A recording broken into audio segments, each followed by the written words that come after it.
ಇದೇನು ರಾಜ ದೊಡ್ಡ ನಾಡಿಗೆ ದಲಿತರೇನು ಕುರಿಗಳಲ್ಲ, ದಲಿತರೇನು ಕುರಿಗಳಲ್ಲ, ದಲಿತರೇನು ಕುರಿಗಳಲ್ಲ.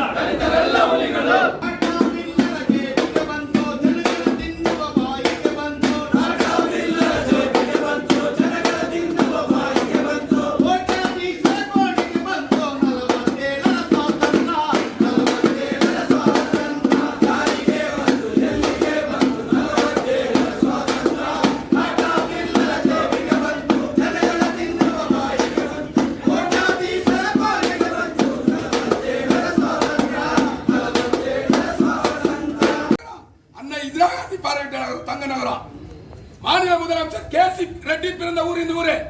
இன்னைக்கு நாங்க அந்த பொருளாதார தலைமுறை வச்சு நாங்க இன்னைக்கு தொழிற்சாலை எல்லாம் மூடிட்டேன்.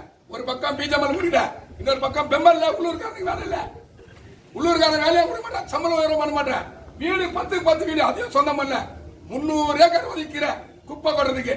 அதனால எல்லாரும் பேசுறாங்க, தயவு செய்து மாநில அரசு இந்த குப்பை கொட்டுற திட்டத்தை திரும்ப பெற வேண்டும். நன்றி.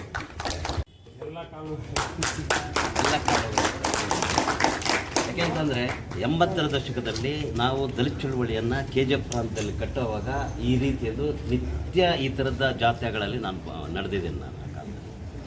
ಆದರೆ ಈ ಕಾಲದಲ್ಲಿ ಹೀಗೆ ಇಂಥ ರಣಬಿಸಿಲಲ್ಲೂ ಕೂಡ ನಡೆದು ಬಂದು ಒಂದು ದಿಟ್ಟತೆಯಲ್ಲಿ ಸೇರೋದಕ್ಕೆ ಕಾರಣ ಆಗಿರೋದಕ್ಕೆ ಸರ್ಕಾರಕ್ಕೆ ನಾನು ಧನ್ಯವಾದಗಳನ್ನ ಹೇಳಕ್ಕೆ ಇಷ್ಟಪಡ್ತೀನಿ. ಯಾಕೆಂತಂದರೆ ಆ ಸರ್ಕಾರ ನಮ್ಮನ್ನು ಎಚ್ಚರಿಸೋಕ್ಕೆ ಇಷ್ಟು ದೊಡ್ಡ ಅವಮಾನವನ್ನು ಮಾಡಬೇಕಾಗಿದೆ. ಅಂಥ ದೊಡ್ಡ ಅವಮಾನವನ್ನು ನಾವು ಮಾಡಿದೆ. ಆ ಕಾರಣಕ್ಕೆ ನಾವು ಎಚ್ಚರಿದ್ದೀವಿ, ಕಾಲ್ನಡಿಗೆಯಲ್ಲಿ ನಡೆದು ಬಂದಿದ್ದೀವಿ. ನನಗೆ ಗೊತ್ತು 80ರ ದಶಕದಲ್ಲಿ ನನ್ನ ಸಮಕಾಲೀನ ಅನೇಕರು ನಡೆಯೋಕ್ಕಾಗದೇ ಇದ್ರೂ ಕೂಡ ನಡ್ಕೊಂಡು ಬರ್ತಾ ಇದ್ದಾರೆ. ನನಗೂ ಕೂಡ ಹೆಚ್ಚು ದೂರ ನಡೆಯೋಕ್ಕಾಗಿಲ್ಲ. ಆದರೂ ಕೂಡ ಸಾಂಕೇತಿಕವಾಗಿ ನಾನು 4 ಹೆಜ್ಜೆ ಹಾಕಿ ಜೊತೆಗೆ ಬಂದಿದ್ದೀನಿ. ಈಗ ಮುಖ್ಯವಾಗಿ ನಾವು ಹೇಳ್ಬೇಕಾಗಿರೋದೇನೆಂದರೆ, ನಮ್ಮ ಹೋರಾಟ ಏನು ಅಂತಂದರೆ ಕಸ ಬೇಡ ಮೊದಲನೇದು, ಕಾರ್ಖಾನೆ ಕೊಡಿ, ಕೆಲಸ ಕೊಡಿ, ಅದು 2ನೇ ಹೋರಾಟದ ಹಂತ. ಇದು ಇಲ್ಲಿಗೆ ನಿಲ್ಲೋದಿಲ್ಲ ಹೋರಾಟ. ಏನು ಶಾಸಕರಿಗೆ ಭರವಸೆ ಕೊಟ್ಟಿದ್ದಾರೆ ಅದು ಸುಳ್ಳು, ಅದು ಅಪ್ರಾಮಾಣಿಕವಾಗಿರುವಂಥ ಒಂದು ಭರವಸೆ ಆಗಿದೆ. ಈ ಹೋರಾಟವನ್ನು ನಿಲ್ಲೋದಿಲ್ಲ. ಇದು ಅವ್ರ ಕಾರ್ಯಕ್ರಮವನ್ನು ಕೂಡ ರದ್ದುಗೊಳಿಸಲ್ಲ, ಅವ್ರು ಹಿಂದಕ್ಕೆ ತಗೊಳ್ಳಲ್ಲ. ಅದನ್ನು ನಾವು ಸಿದ್ಧವಾಗಿರಬೇಕಾಗುತ್ತೆ ಹೋರಾಟ. ನನಗೆ ಚೆನ್ನಾಗುತ್ತೆ.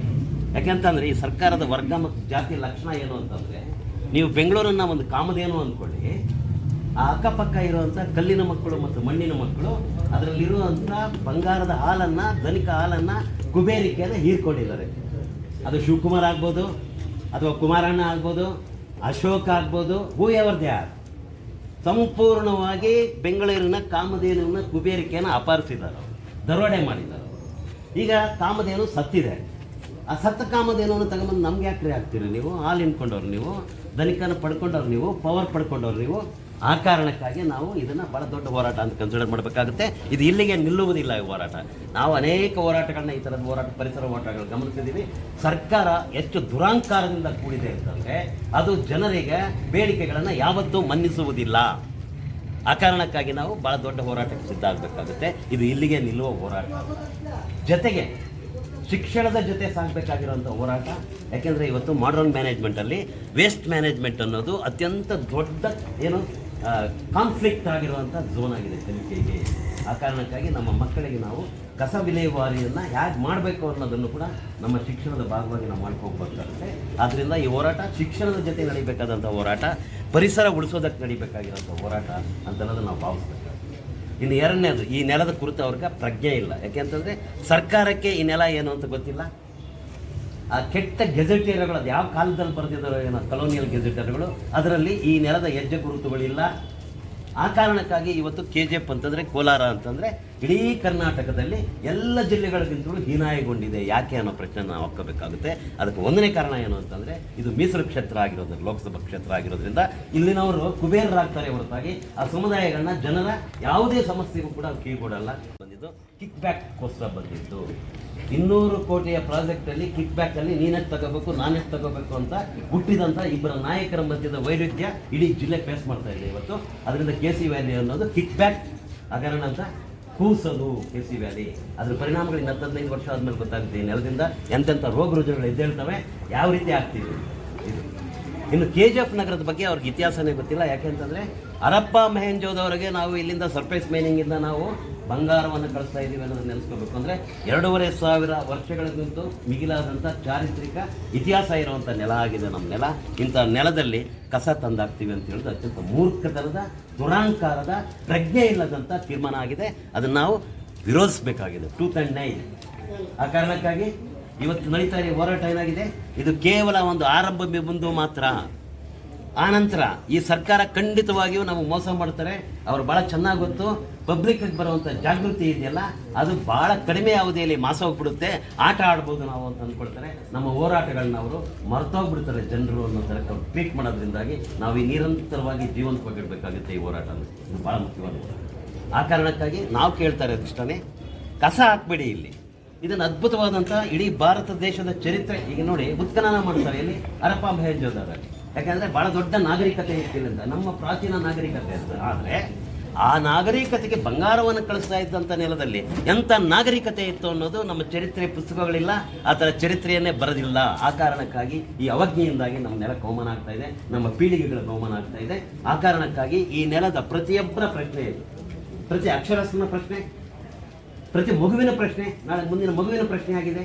ಆ ಕಾರಣಕ್ಕಾಗಿ ಇದು ತುಂಬ ಫ್ಯೂಚರಿಸ್ಟಿಕ್ ಆಗಿರುವಂಥ ಭಾಳ ದೊಡ್ಡ ರೀತಿಯಲ್ಲಿ ನಡೀಬೇಕಾಗಿರೋಂಥ ಹೋರಾಟ ಆಗುತ್ತೆ. ಬಹುಶಃ ಇದು ನ್ಯೂಕ್ಲಿಯರ್ ಇದಕ್ಕಂತ ನಡೆದಂಥ ಕುಡಂಕುಳಂ ಇದೆಯಲ್ಲ, ಆ ಹೋರಾಟಕ್ಕೆ ಸಮಾನವಾದಂಥ ಒಂದು ಹೋರಾಟವನ್ನು ಕಷ್ಟ ವಿರುದ್ಧ ನಾವು ಕಟ್ಟಲೇಬೇಕಾಗುತ್ತೆ. ಅದಕ್ಕೆ ಇದು ಮುನ್ನುಡಿ ಅಂತ ನಾನು ಭಾವಿಸ್ಕೊಂಡಿದ್ದೀನಿ.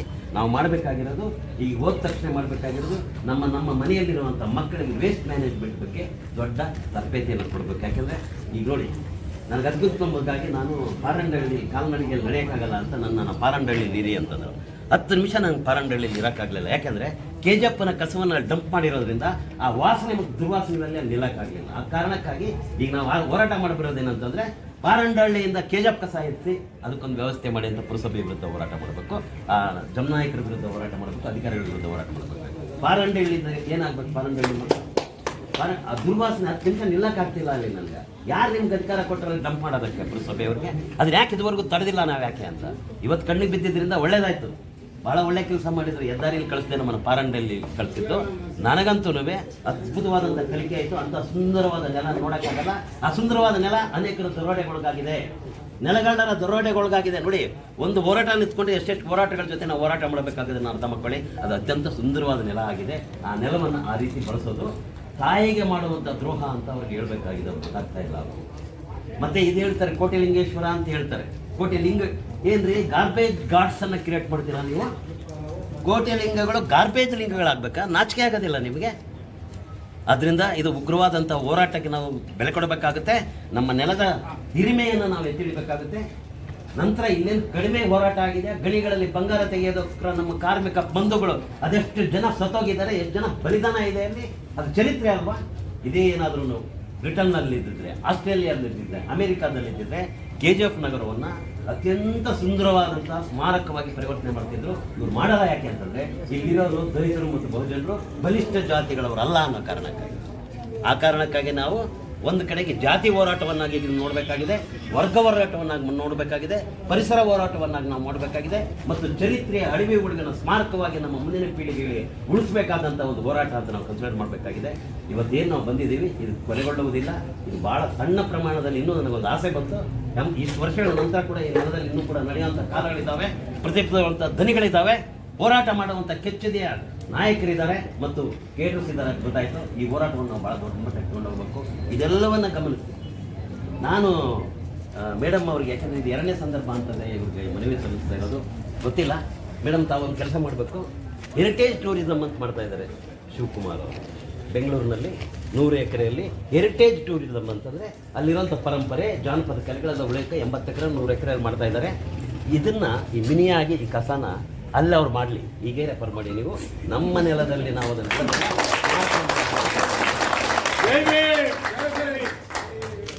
ಮೇಡಮ್ ಈ ಕಡೆ ಮೇಡಮ್ ಸೆಂಟ್ರ್ ಮಧ್ಯದಲ್ಲಿ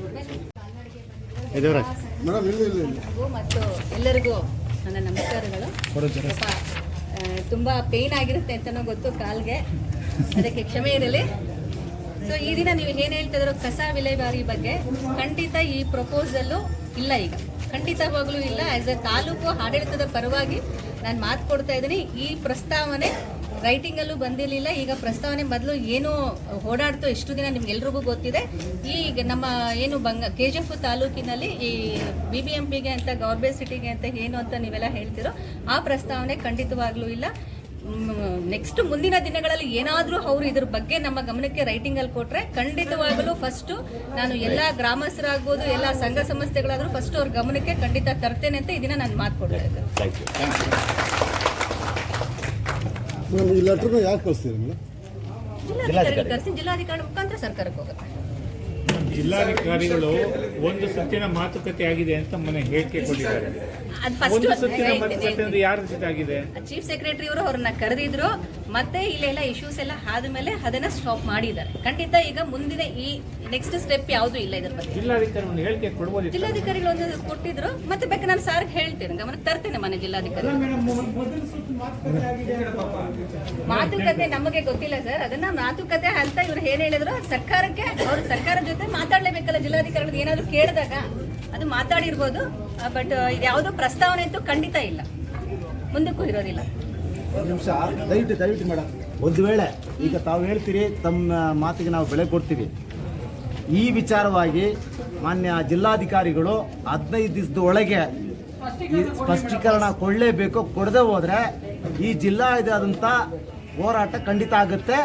ಸ್ಪೆಷಲಿ KGF ಮತ್ತು ಬಂಗಾರಪೇಟೆ ತಾಲೂಕು ಬಂದಿಗೆ ನಾವು ಕರೆ ಮಾಡ್ತಾ ಇರ್ತೀವಿ. ಇದನ್ನ ಜಿಲ್ಲಾಧಿಕಾರಿಗಳ ದಯವಿಟ್ಟು ತಾವು ತಿಳಿಸ್ಬೇಕಂತ ಅವಕಾಶ ನಿಮಗೆ ಕೊಡೋದಿಲ್ಲ. ಬಂದ್ ಮಾಡ್ಲಿಕ್ಕೆ ಮಾನ್ಯ ಜಿಲ್ಲಾಧಿಕಾರಿಗಳ ಸ್ಪಷ್ಟೀಕರಣ ಬರುತ್ತೆ.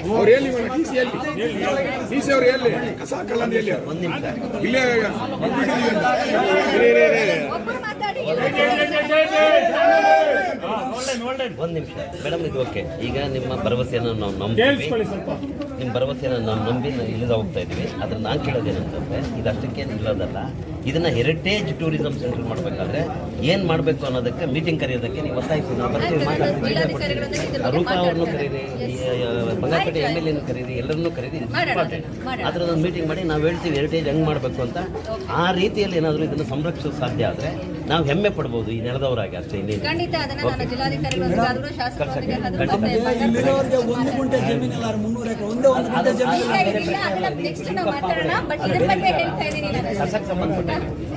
ಕಸ ಸಂಬಂಧಪಟ್ಟಂಗೆ ಸರಿ. Okay, thank you.